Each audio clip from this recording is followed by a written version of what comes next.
तो सर क्या लगता है कि बसपा से आप लोगों को गठबंधन को लेकर क्या चाहते हैं कि गठबंधन हो जाए, और अगर हो जाएगा तो क्या रिजल्ट उत्तर प्रदेश में कुछ और निकल कर सामने आएगा?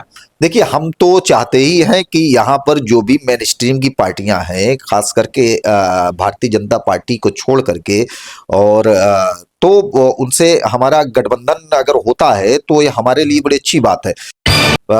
सदर विधानसभा, शाहगंज विधानसभा, मल्हनी विधानसभा और मछली शहर विधानसभा।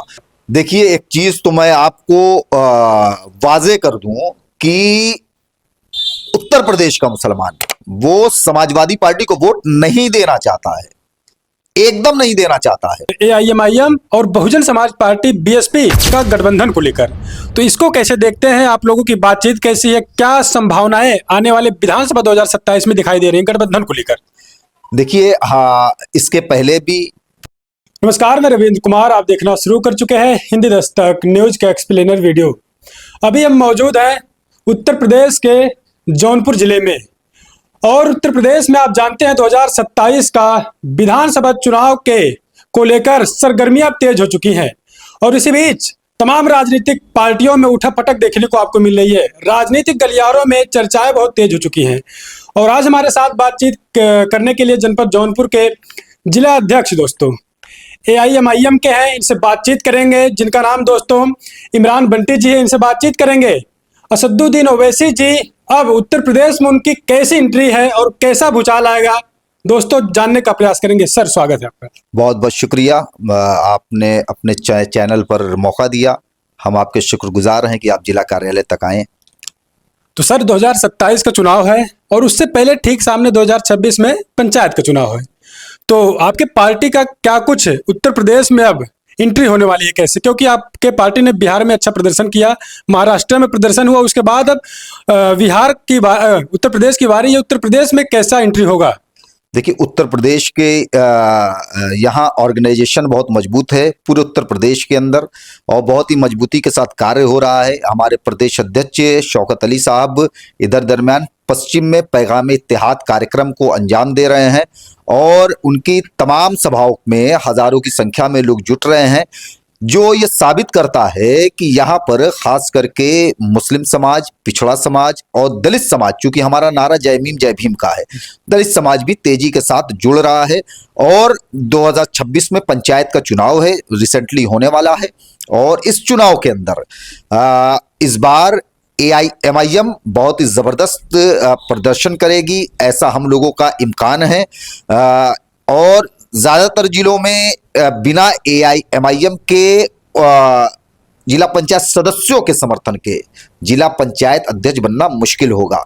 और विधानसभा चुनाव की हमारी तैयारी चल रही है। इस जिला पंचायत चुनाव को हम सेमीफाइनल की तरह ले रहे हैं, और इसी चुनाव से हम विधानसभा चुनाव की अपनी तैयारी करेंगे। तो सर, आ रही है पार्टी आपकी यहाँ पर उत्तर प्रदेश में, और लगातार एक मीडिया में चर्चाएं बनी है कि एआईएमआईएम और बहुजन समाज पार्टी बीएसपी का गठबंधन को लेकर, तो इसको कैसे देखते हैं? आप लोगों की बातचीत कैसी है? क्या संभावनाएं आने वाले विधानसभा 2027 में दिखाई दे रही हैं गठबंधन को लेकर?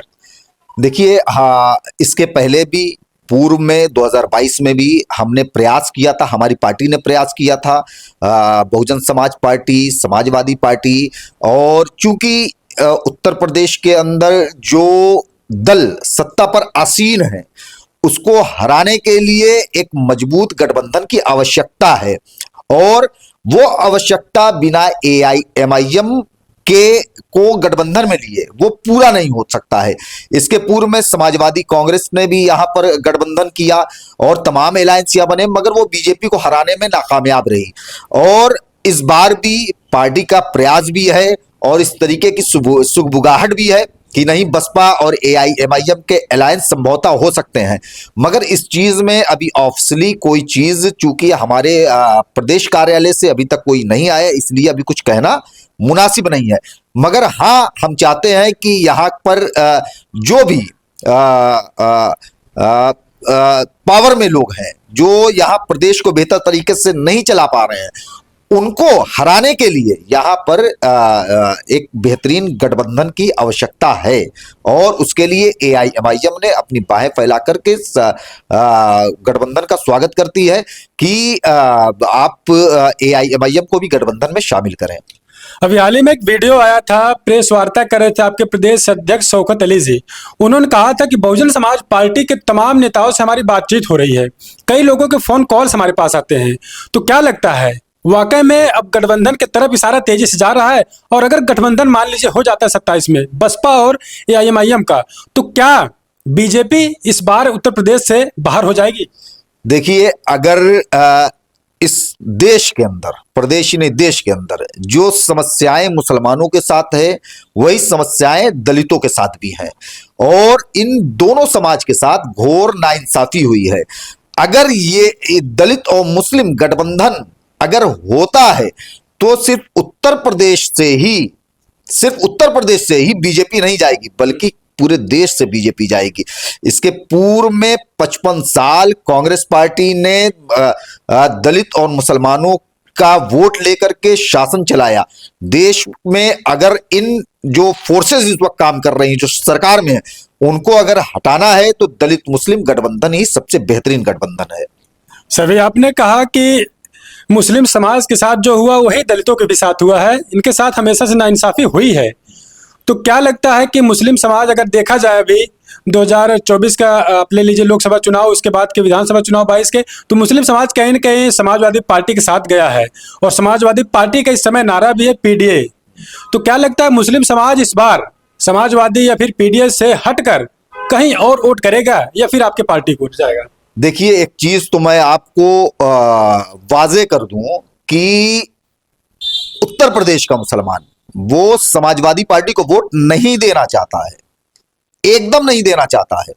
आप इलेक्शन के टाइम से पूर्व में जब आप मुस्लिम बस्तियों में जाकर के उनसे पूछिएगा, उनके नेताओं को छोड़ करके आम जनता से, तो सारे लोग समाजवादी पार्टी की जो पॉलिसीज हैं, उनकी जो मुसलमानों के मसाइल पर जब समाजवादी नहीं बोलती है उससे नाराज रहते हैं और वो कहते हैं कि अब आने वाले वक्त में हम समाजवादी पार्टी को वोट नहीं करेंगे। मगर चूंकि एक विकल्प या उत्तर प्रदेश का मुसलमान तलाश रहा है और वो विकल्प कहीं ना कहीं अब पूरी तरीके से एआईएमआईएम बन रही है। अगर कोई ऐसा मजबूत अलायंस होता है दलित मुस्लिम का, तो यकीनन उत्तर प्रदेश का मुसलमान वो समाजवादी को छोड़ करके वो गठबंधन में आएगा।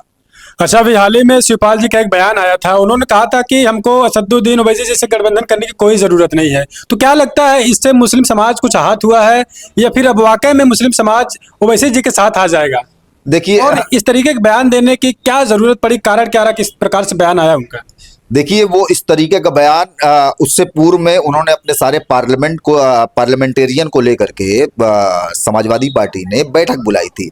उस बैठक का जो मौजू था वो यही था कि क्या ओवैसी जी को गठबंधन में शामिल किया। जितना मुझे पता लगा अपने स्रोत से कि इसलिए उन्होंने मीटिंग बुलाया था और उस मीटिंग में जो सुनने में आया कि कई पार्लियामेंटेरियन ने वहां पर कहा भी इस चीज को कि नहीं, ओवैसी जी से गठबंधन की जरूरत है। असल में वो मीटिंग बुलाने का उनका जो मकसद था और जो उनमें डर थी समाजवादी पार्टी में, वो ये डर थी कि कहीं अगर दलित मुस्लिम इत्तेहाद उत्तर प्रदेश में हो गया तो समाजवादी से मुसलमान खसक जाएगा। एक तो ये हो गया। दूसरी चीज, शिवपाल जी ने कहा कि हमको ओवैसी जी की जरूरत नहीं है। असल में वो ये आप कहना चाह रहे हैं कि हमको ओवैसी जी की जरूरत नहीं है, बल्कि अब हमें मुस्लिम वोट की जरूरत नहीं है। और तीसरी चीज कि शिवपाल जी, उनका तो खुद भी समाजवादी पार्टी में कोई कदर और कद नहीं बचा हुआ है, तो वो इतनी बड़ी बात वो कर रहे हैं कि जरूरत है नहीं है। वो तो सेकंड लाइन के भी लीडर नहीं बचे हुए हैं। इसके पूर्व में उनके साथ क्या हुआ, कैसे हुआ, उनका मान सम्मान को किस तरीके से धोया गया समाजवादी पार्टी में, उन्होंने अपनी पार्टी बनाई, उसमें फेल वो रहे। तो बहरहाल मुझे नहीं लगता कि उनकी बातों को, जिनकी समाजवादी में खुद ही कदर नहीं, वो उनकी बातों को बहुत ज्यादा गंभीरता से लेने की आवश्यकता भी नहीं है। तो क्या अब लगता है 27 चुनाव को लेकर जिस प्रकार से उत्तर प्रदेश में अगर देखा जाए मुस्लिम समाज की आबादी तकरीबन 20% है और वहीं 20 से 21% दलित समाज की आबादी है, तो क्या लगता है दोनों समाज के लोग अब समझ रहे हैं कि हमारा हक हुकूम कहाँ पर है? और जिस प्रकार से गठबंधन को लेकर अभी आपने देखा है 2024 के लोकसभा चुनाव में इंडिया अलायंस बना और उसमें बीएसपी को भी नहीं लिया गया, जिसका उत्तर प्रदेश में अच्छा खासा आबादी है, मुस्लिम समाज के नसरुद्दीन ओवैसी जी की पार्टी है, उसको भी गठबंधन में नहीं लिया गया। और कारण क्या रहा? वो लोग कह रहे थे कि हम लोग गठबंधन करके बीजेपी को हराएंगे, लेकिन नाकामयाबी हासिल लगी। तो क्या लगता है इस प्रकार से फिर गठबंधन में बीएसपी को और असदुद्दीन ओवैसी जी को नहीं लेंगे, फिर इसी प्रकार से 24 की तरह ही 27 में भी क्या निराशा हाथ लगेगी? देखिए, मुझे तो लगता है कि किसी पार्टी को मतलब कितनी बार आजमाने की जरूरत है। जैसे 2014 कांग्रेस समाजवादी ये लोकसभा में बीजेपी को हराने में नाकामयाब रही। 2017 विधानसभा चुनाव में समाजवादी कांग्रेस उत्तर प्रदेश में हराने में नाकामयाब रही। 2019 के लोकसभा इलेक्शन में फिर नाकामयाब रही। 2022 2024 11 साल हो गए, 5 इलेक्शन गुजर गए हैं और सबको मालूम है कि समाजवादी अब और कांग्रेस बीजेपी को हराने में नाकामयाब रही। और इसलिए नाकामयाब रहती है क्योंकि इनके पास बीजेपी को हराने के लिए ठोस रणनीति नहीं है। आप इस देश में दलितों को क्यों इग्नोर कर रहे हैं, उनकी लीडरशिप को? आप इस मुल्क में मुस्लिम लीडरशिप को क्यों नहीं एक्सेप्ट कर रहे हैं? जब तक ये दलित और मुस्लिम इन लोगों को नहीं वो करेंगे, तब तक भारतीय जनता पार्टी को हराना इनके लिए मुश्किल का सबब होगा। तो सर अब बारी 27 की आ रही है। जनपद जौनपुर में 9 विधानसभा सीटें हैं, तो 9 विधानसभा सीटों में से आप लोग अपने कितने प्रत्याशी को कितने विधानसभा में उतार देंगे? क्या रणनीति आप लोग तैयार कर रहे हैं? देखिए, अभी हम वैसे तो लड़ेंगे हम 9 के 9 सीटों पर, जैसा हमारा राष्ट्रीय अध्यक्ष और प्रदेश अध्यक्ष जी का निर्देश होगा। संभवतः हम 4 सीटों पर इस वक्त मजबूती से काम कर रहे हैं। सदर विधानसभा, शाहगंज विधानसभा, मलनी विधानसभा और मछली शहर विधानसभा, और इन चारों पर मजबूती से कार्य हो रहे हैं और कार्य को किया जा रहा है। फिलहाल अभी जिला पंचायत का चुनाव है और इसी के संगठन, इसमें हम अपने संगठन को पूरी तरीके से और मजबूत करेंगे जिला पंचायत के चुनाव में, और आगे चल के विधानसभा चुनाव लड़ा जाएगा जैसा भी आला कमान का निर्देश होगा। तो अभी तक आप 4 विधानसभा सीटों में क्या 2022 के चुनाव में क्या अपने प्रत्याशी को उतारा था, और अगर उतारा था तो कैसा रिजल्ट आपको देखने को मिला? देखिए, रिजल्ट बहुत ठीक ठाक था। चूंकि हमने सदर विधानसभा सीट पर यहाँ पर अपने एक दलित पार्टी के लीडर अभयराज भारती जी को यहाँ से उम्मीदवार बनाया था सामान्य सीट से, और यहाँ पे हमको लगभग 7,000 वोट हासिल हुए थे। और चूंकि कैंडिडेट को घोषणा होने में काफ़ी विलम्ब हुआ था और यहाँ पर 3 मुस्लिम कैंडिडेट थे यहाँ पर, जिसमें 2 विधायक लड़ रहे थे, बसपा से भी मुस्लिम कैंडिडेट थे। उसके बाद भी हमारे दलित समाज के जो अभयराज भारती जी थे उनको एक सम्मानजनक वोट यहाँ पर मिला था। मगर हमने अपनी कमियों को जो 2022 में जो हमसे जो कमियां हुई उसको पूरा करते हुए इस बार सदर विधानसभा में हम मजबूती से चुनाव लड़ेंगे। हमको समथिंग 8 से 9,000 वोट शाहगंज विधानसभा में भी मिला, और तो इस बार और अब में संगठन में बहुत ही ज्यादा मजबूती आई है। हमने 22 के बाद से बहुत कुछ सीखा भी है और बहुत कुछ बदलाव भी किया है। ग्रास रूट पर हम मेहनत भी कर रहे हैं और ग्राम अध्यक्ष से लेकर के बूथ लेवल तक हम संगठन को भी हम मजबूत कर रहे हैं। तो इंशाअल्लाह ताला 22 और अब में बहुत ज्यादा डिफरेंस रहेगा और इस बार हम पूरी तरीके से फाइटिंग में रहेंगे। तो सर क्या लगता है कि बसपा से आप लोगों को गठबंधन को लेकर क्या चाहते हैं कि गठबंधन हो जाए, और अगर हो जाएगा तो क्या रिजल्ट उत्तर प्रदेश में कुछ और निकल कर सामने आएगा? देखिए, हम तो चाहते ही हैं कि यहाँ पर जो भी मेन स्ट्रीम की पार्टियां हैं, खास करके भारतीय जनता पार्टी को छोड़ करके, और तो उनसे हमारा गठबंधन अगर होता है तो ये हमारे लिए बड़ी अच्छी बात है। जो सबसे अहम बात यह है कि अगर उत्तर प्रदेश के देश में अगर इन बीजेपी को हराना है और संघ के एजेंडे को अगर ब्रेक करना है, तो उसके लिए जो सबसे बेहतरीन वो है वो दलित और मुस्लिम इत्तेहाद है। ये कॉम्बिनेशन, ये देश को इसकी जरूरत है। सिर्फ उत्तर प्रदेश को नहीं। अगर उत्तर प्रदेश में अगर इस तरीके के कोई महाज अगर बनता है तो इसका रिजल्ट पूरे देश देखेगा और इसका इफेक्ट पूरे देश पर पड़ेगा। और होता है नहीं होता है ये भविष्य की बातें हैं, ये हमारे राष्ट्रीय अध्यक्ष जी, प्रदेश अध्यक्ष जी के दरमियान में ये सारी चीजें हैं, वो तो सही है, मगर ये देश के लिए जरूरी है ये दलित मुस्लिम इत्तेहाद। तो मुस्लिम समाज अब आपके पास किस प्रकार से आपको फीडबैक मिल रहा है पब्लिक में, ग्राउंड पर, कि मुस्लिम समाज कहीं न कहीं असदुद्दीन ओवैसी जी से जुड़ रहा है? एक कैसा फीडबैक मिल रहा है? क्योंकि हमेशा से मुस्लिम समाज का वोट कहीं और रहा है, तो इस बार कैसा महसूस कर रहे हैं आप लोग? ग्राउंड पे जाते हैं, कैसा देखने को मिलता है? देखिए, इस वक्त की अगर बात किया जाए तो इस वक्त पर डे कार्यालय पर मुझे लगता है कि पूरे जिले भर से आकर के सदस्य लेने वालों की संख्या कम से कम पर डे 50 की है। इसी तरीके से जहां मीटिंगें करते हैं वहां 100-200 की संख्या में वहां पर सदस्यता हो रही है। हमारे विधानसभा अध्यक्ष, ब्लॉक अध्यक्ष, ग्राम अध्यक्ष, ये सारे लोग सदस्य बना रहे हैं। मुझे लगता है कि कम से कम 1 महीने के अंदर जिले भर के अंदर तकरीबन 12 से 15 हजार मेंबरशिप हुई है, ये बिहार और महाराष्ट्र के रिजल्ट के बाद से। और अभी तो डेटा आया हुआ है, मीडिया चैनल्स पर भी चल रहे थे कि पिछले 1 महीने के दरमियान में 10 लाख उत्तर प्रदेश में सदस्य बने हैं।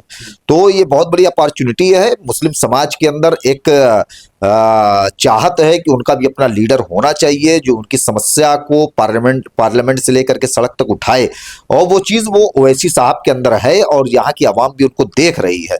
वो एक फैक्टर आ जाता है कि बीजेपी को कौन हराएगा। जिस तरीके से ये समाजवादी कांग्रेस, ये लोग जो एक नैरेटिव सेट किया है कि फला पार्टी को वोट दीजिएगा तो फला जीत जाएगा, मगर अब इससे भी जनता बहुत ऊपर हो गई है। अब तो मुस्लिम समाज खुल के कह रहा है कि अब हमको किसी को हराना जिताना नहीं है, बल्कि हमको अपना नेतृत्व खड़ा करना है।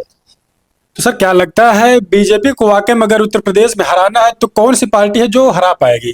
क्योंकि तमाम पार्टियां कह रही हैं कि इस बार हम बीजेपी को हरा देंगे, लेकिन आपको कैसा लगता है, कैसे देखते हैं आप लोग इस चीज को? दलित मुस्लिम इत्तेहाद हो जाएगा तो बीजेपी देश से चली जाएगी, देश से चली जाएगी। तो क्या लगता है अब इस बार गठबंधन हो रहा है इन लोगों का?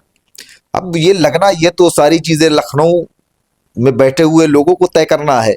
और राजनीति में तो ऊंट कब किस करवट बैठेगा उसके बारे में अभी कुछ नहीं कहा जा सकता है, मगर हाँ जो सुगबुगाहट है ये एक पहल का एक बेहतरीन वो है और जनता भी इसको अप्रिशिएट कर रही है। जी सर, थैंक यू बात करने के लिए। तो हमारे साथ देखिए बातचीत करने के लिए जनपद जौनपुर जिले के दोस्तों इमरान बंटी जी हैं, और इन्होंने तमाम चीजें बताई कि गठबंधन को लेकर क्या कुछ होना चाहिए और दलित मुस्लिम का जो कॉम्बिनेशन है इसको लेकर इन्होंने जो अपनी प्रतिक्रिया दी दोस्तों, और इलेक्शंस को लेकर, और 26 में पंचायत के चुनाव है, 27 में विधानसभा असेंबली के चुनाव है, इसको लेकर अब दलित मुस्लिम कहीं ना कहीं एक गठजोड़ बना रहा है और इंटरनली खबरें हैं, लेकिन अब ये सब सूत्र है, ये सूत्र कब तब्दील हो जाएंगे खबर में ये चीज समय बताएगा। और राजनीति में कब कौन से चारपाई इधर हो जाए, कौन से चेयर इधर हो जाए, कोई से कहा नहीं जा सकता है। पूरी रिपोर्ट पर, पूरी खबर पर आप क्या सोचते हैं, आपकी प्रतिक्रिया हमको आप जरूर दीजिएगा। हम लगातार आपके लिए ऐसे निष्पक्ष अपडेट लेकर आने का प्रयास करते हैं। तो मिलेंगे हम आपसे किसी और वीडियो में। आप बने रहे अपने भरोसेमंद चैनल हिंदी दस्तक न्यूज पर।